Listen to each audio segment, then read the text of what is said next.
pessoal! Eu sou a professora Ana Maria. Vocês já aprenderam que os seres vivos necessitam de energia para realizarem as suas atividades diárias e que a energia provém dos alimentos. Existem aqueles que produzem o próprio alimento, como as plantas, que utilizam da energia solar para produzirem o seu alimento através da fotossíntese. Eles, por produzirem o seu alimento, ou seja, a glicose, que é um tipo de açúcar, são chamados então de produtores. Agora, a maioria dos animais precisa comer para obter energia. Assim, são chamados de consumidores. E por fim, temos os decompositores, como fungos e bactérias que obtêm a energia através da decomposição de animais e plantas que morreram. Existe, então, entre eles, uma relação alimentar, em que um precisa do outro para sobreviver. A relação alimentar que existe entre os seres vivos é chamada de cadeia alimentar. E é sobre isso que nós estudaremos hoje. Vamos lá? As cadeias alimentares são representadas por uma sequência de seres vivos em que um serve de alimento para o outro. Observe um exemplo de uma cadeia alimentar. Nesta cadeia, observamos que a planta produz seu próprio alimento e a partir da energia da luz do sol, a borboleta se alimenta do néctar da planta e a aranha se alimenta da borboleta. As setas indicam a transferência de matéria, ou seja, de nutrientes, e também de energia que acontece entre os seres vivos. Ou seja, a energia da luz do sol é utilizada pelas plantas, que fornecem nutrientes e energia à borboleta, a qual, por sua vez, fornece nutrientes e energia para a aranha. O que acontece quando plantas e animais morrem? Quando isso ocorre, bactérias e fungos atuam sobre os restos desses seres, transformando-os em sais minerais que poderão ser utilizados por outras plantas. Observe o mesmo exemplo da cadeia alimentar anterior, mas agora com a representação dos decompositores. Nessa cadeia alimentar, a planta serve de alimento para a borboleta e a borboleta serve de alimento para a aranha.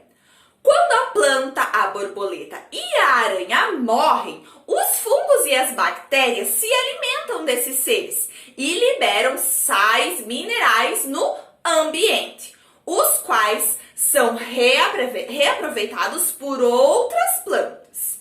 Por isso que as setas saem de todos eles e são apontadas para os decompositores. Na cadeia alimentar, podemos ver um tipo de alimento para cada ser vivo, como a borboleta, que serviu de alimento para a aranha. Porém, a maior parte dos seres vivos alimentam-se de mais de um tipo de alimento. Nós, por exemplo, não comemos apenas banana o dia todo. Comemos vários alimentos de origem vegetal e animal no decorrer de todo o nosso dia. Por nos alimentarmos de vegetais e de carne, somos chamados de onívoros. Mas até mesmo os carnívoros, que só comem carne, alimentam-se de diferentes animais. E alimentam-se também de diferentes vegetais. Por exemplo, a borboleta pode se alimentar do néctar de diferentes tipos de flores. E a aranha comer vários tipos de inseto. Na natureza, as cadeias alimentares, elas costumam se entrelaçar, formando o que nós chamamos de teia alimentar. Observe. Nesta teia alimentar, podemos observar que o coelho se alimentou ali da grama. E ele, o coelho, serve de alimento tanto para a coruja como para o gavião, também para a hiena. Vejam que estão todas as setas entrelaçadas entre si. Isto porque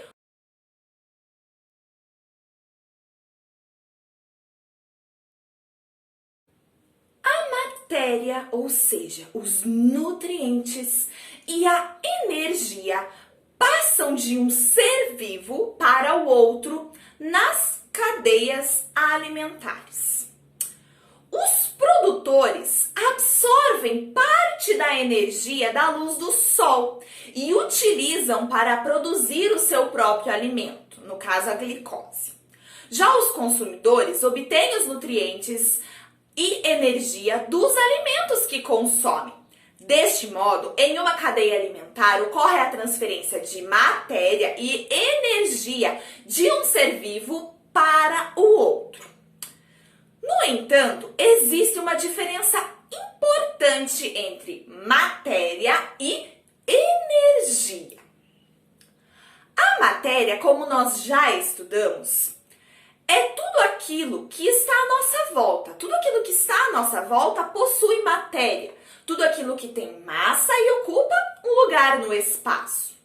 O corpo dos seres vivos, a água que bebemos, o ar que respiramos, todos eles são feitos de matéria. Mas, diferentemente da matéria, a energia não pode ser nem cheirada nem tocada. Ainda assim, ela está presente nos seres vivos, nos objetos, nos alimentos. E nós precisamos de energia para realizarmos todas as nossas atividades diárias, como correr, pular, brincar e até mesmo dormir. Dizemos que a matéria é constantemente reaproveitada em um ciclo. Observe.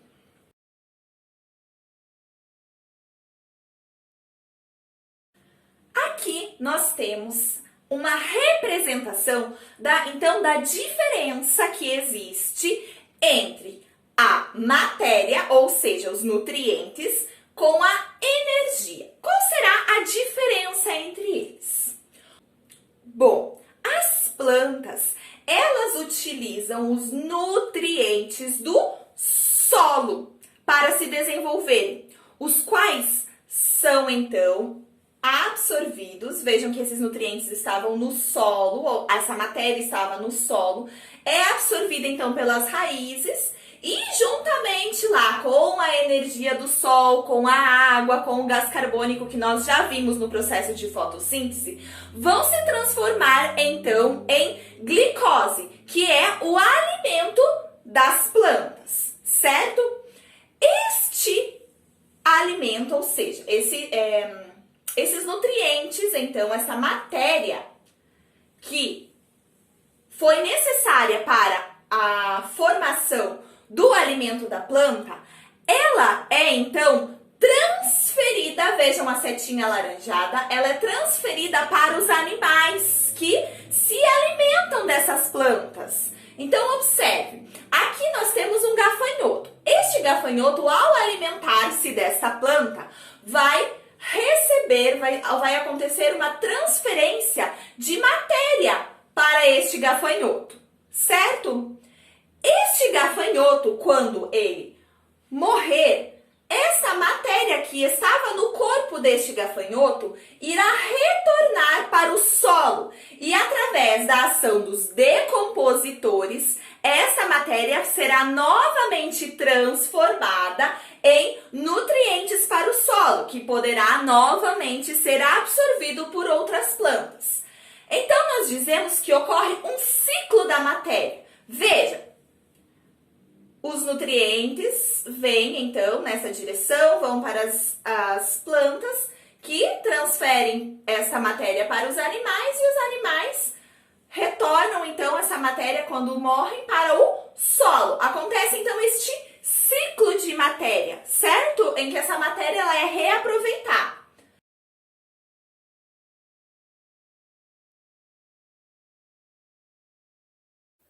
Com a energia, nós dizemos que ocorre um fluxo de energia, diferente do nome do ciclo. Ciclo porque ele ocorre que ele sai, então, na matéria, no caso, sai do solo e retorna para o solo. Por isso, essa direção das setas em ciclo. Agora, com a energia, nós dizemos que acontece um fluxo de energia. Isso porque a planta absorve a energia solar, que fará então parte do processo para a sua formação da glicose, para a sua produção do seu alimento, certo? E o gafanhoto, ao alimentar-se deste vegetal, no caso desta árvore, ele vai receber então, vai ser transferido para este gafanhoto uma certa quantidade de energia. Observe, as setas representam então a transferência de energia de um animal para o outro. Essas setas amarelas. Vejam só. Então, o gafanhoto alimentou-se da árvore e recebeu também lá a energia que continha neste alimento, certo? Mas ele foi realizar as suas atividades lá diárias de um gafanhoto, foi voar, foi fazer lá todas as suas atividades diárias. Então, ele gastou energia para realizar essas atividades. Além do mais, além de gastar com todas as atividades diárias, ele também liberou uma certa quantidade de energia através de calor.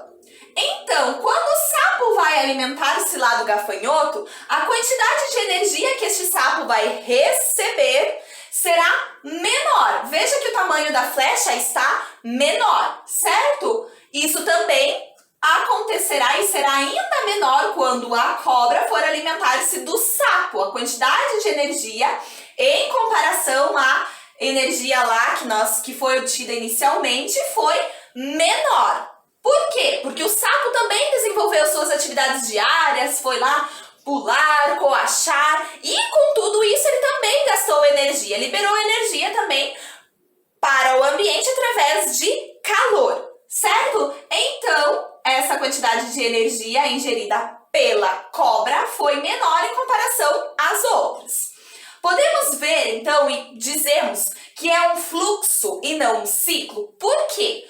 Porque em nenhum momento a energia volta para o Sol. Pelo contrário, ela vai sendo lá gasta e vai diminuindo conforme um animal vai ingerindo o outro, certo? Essa quantidade vai diminuindo, como nós vimos, pelo tamanho das setas, ok? Então, nós dizemos que a energia acontece, então, em um fluxo de energia através da alimentação, diferente da matéria, que acontece em formato de ciclo, pois, novamente, reforçando, a matéria que são, então, os nutrientes, são absorvidos pelos vegetais, que são ingeridos pelos animais, que, quando morrem, voltam para o solo, em formato de ciclo da matéria.